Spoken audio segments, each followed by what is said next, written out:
پریشان ہونے والوں کو کبھی نہ کبھی سکون مل ہی جاتا ہے، لیکن پریشان کرنے والے ہمیشہ سکون کی تلاش میں ہی رہتے ہیں۔ جب تم سکون کی کمی محسوس کرو تو اپنے رب کے سامنے توبہ کرو، کیونکہ یہ انسان کے گناہ ہی ہوتے ہیں جو دل کو بے چین رکھتے ہیں۔ جب آنکھیں نفس کی پسندیدہ چیزیں دیکھنے لگیں تو دل انجام سے اندھا ہو جاتا ہے۔ خوشی انسان کو اتنا سبق نہیں سکھا سکتی، مگر ایک غم انسان کو ضرور سکھاتا ہے۔ وہ رب آہٹیں بھی سنتا ہے اور پکار بھی، بس وہ ہمارا صبر آزماتا ہے۔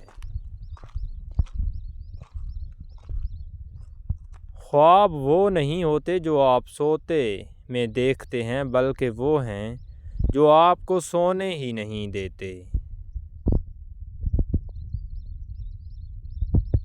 قلم اٹھانے سے پہلے اتنی تحقیق کرو کہ تمہارے لکھے میں کوئی دوسرا قلم نہ اٹھا سکے۔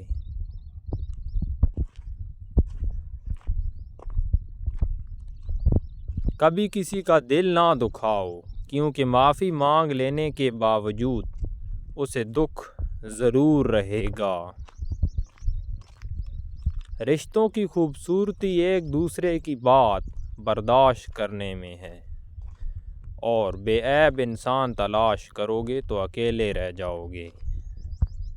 تم پانی جیسے بنو جو اپنا راستہ خود بناتا ہے، پتھر جیسے مت بنو جو دوسروں کا راستہ بھی روک لیتا ہے۔